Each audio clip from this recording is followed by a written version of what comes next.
Halo, selamat pagi. Jumpa kembali dengan channel saya ini, teman. Bagaimana kabarnya, teman? Semoga kita semua diberikan kesehatan dan juga rezeki yang melimpah. Amin. Di sini saya ingin mengupdate atau sedikit mereview akuarium saya ini yang telah memasuki minggu ke-6. Sebelum kita lanjut, bantu channel ini ya, teman, dengan cara mensubscribe channel ini agar saya tetap semangat membuat konten video dari minggu ke minggu. Di minggu yang ke-6 ini, di akuarium saya ini yang hanya berisikan ikan mas, ikan nila, dan beberapa ekor ikan patin. Ini ikan patinnya, teman, dan juga beberapa ekor ikan lele. Tuh ikan lelenya lumayan besar ya, teman. Di sini yang bisa teman-teman lihat, ada perbedaan yang mencolok di kedua akuarium saya ini.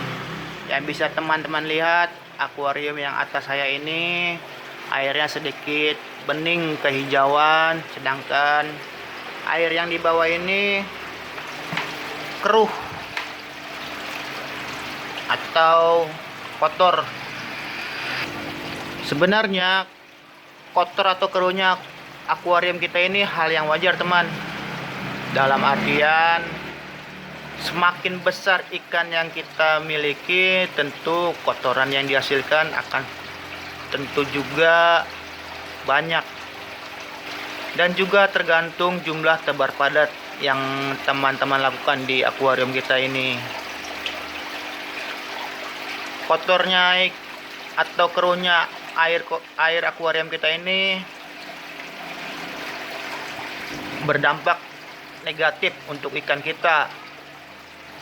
Maksudnya dampak negatif di ikan kita itu, ikan kita yang kita pelihara nafsu makannya akan sedikit berkurang. Tentu berdampak terhadap tumbuh kembangnya ikan yang kita miliki. Dan juga kotornya ini bisa menyebabkan atau membuat ledakan zat amonia. Zat amonia itu sedikit berbahaya atau sangat berbahaya untuk ikan kita ini.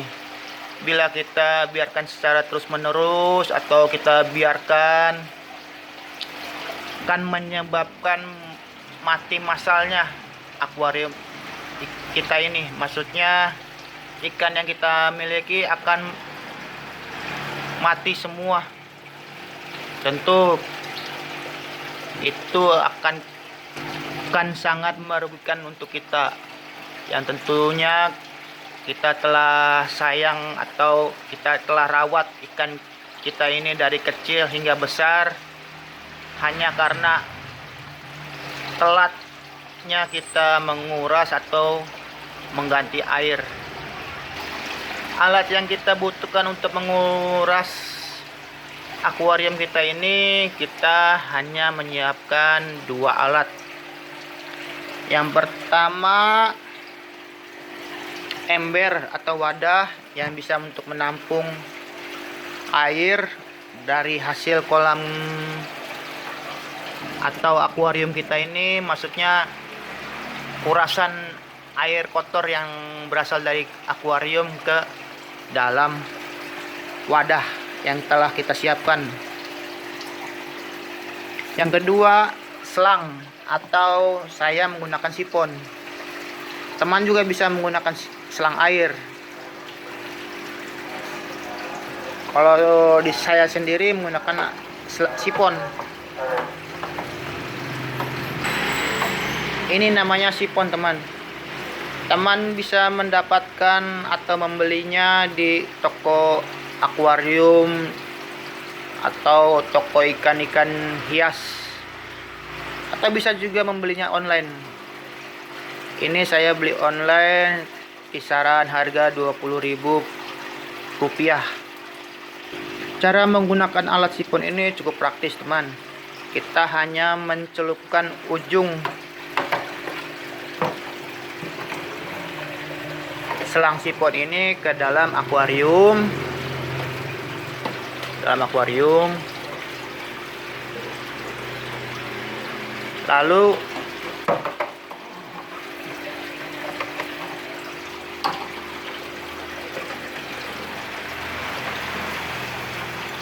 Lalu pompanya kita tekan seperti ini. Kita hadapkan ke atas, kita tekan.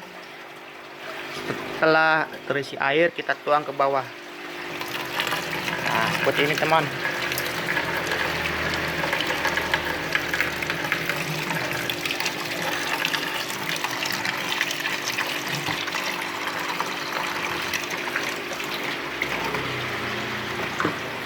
Oh ya, di sipon ini saya melakukan sedikit modifikasi.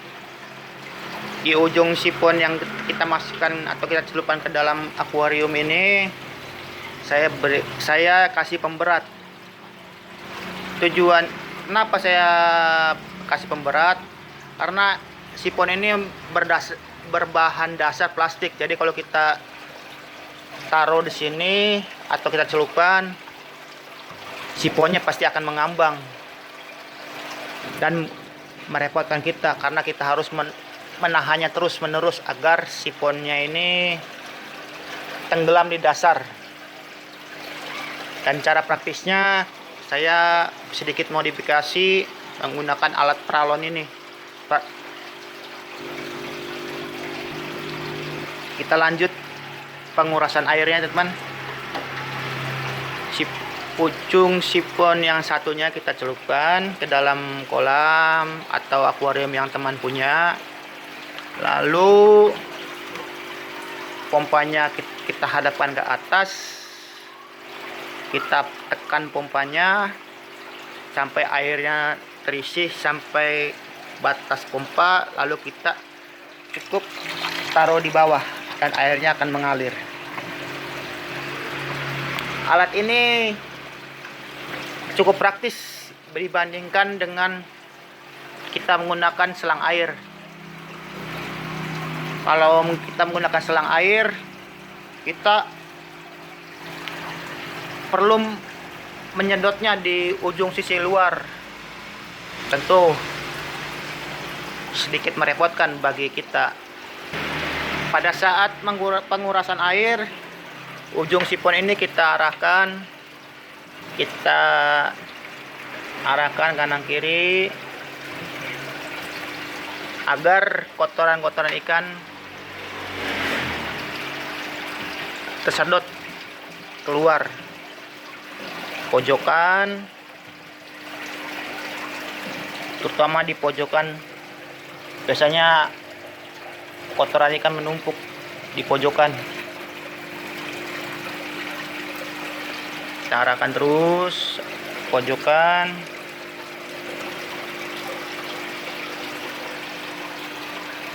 Saya biasanya menguras akuarium saya ini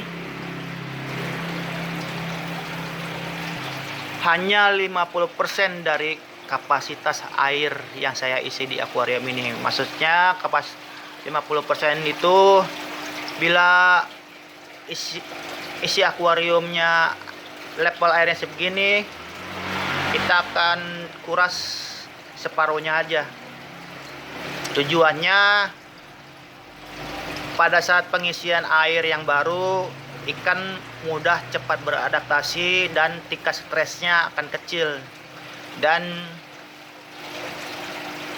resiko kematian akibat stres air sedikit berkurang, sedikit kita tekan. Di sini saya melakukan pengurasan air ini cukup dengan ember yang sekitar 70 liter. Kalau bisa dibilang ini kapasitas embernya 70 liter. Jadi dengan kapasitas 70 liter saya bisa memperkirakan 50% dari kapasitas akuarium ini. Jadi Bila teman punya alat atau alat untuk mengukur berapa sih kapasitas liter yang akuarium teman kita, ya mungkin itu lebih cepat, lebih praktis. Kalau saya cukup memperkirakan dengan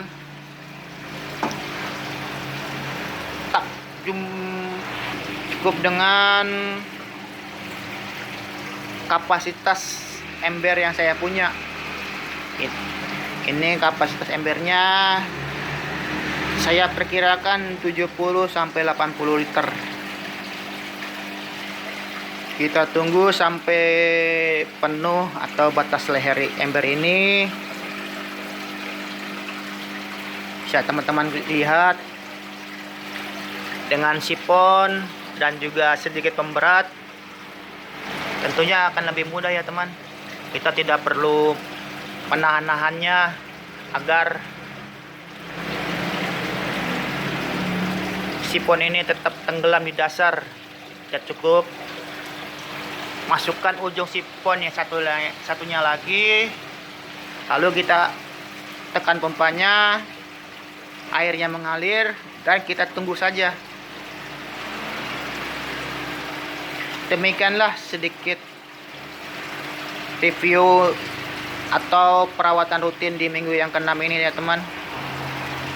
Di minggu yang ke-6 ini saya hanya melakukan pengurasan air atau pergantian air, yang dimana airnya sedikit keruh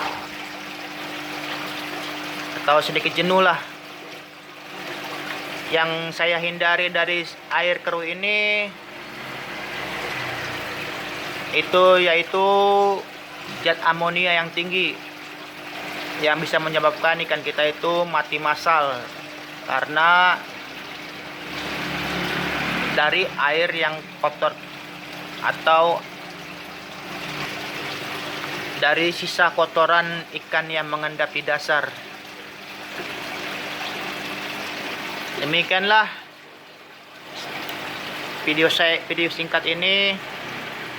Bila teman-teman suka, bisa share ke teman-teman yang lain, dan jangan lupa dukungannya agar saya tetap semangat untuk dari minggu ke minggu untuk mengupdate kondisi akuarium saya ini. Saya ucapkan banyak terima kasih bagi yang telah subscribe dan juga yang telah menonton video saya ini. Saya undur dulu, dan saya ucapkan banyak terima kasih, dan kita semua masih tetap sehat selalu. Amin. Sampai jumpa di video saya berikutnya. Bye.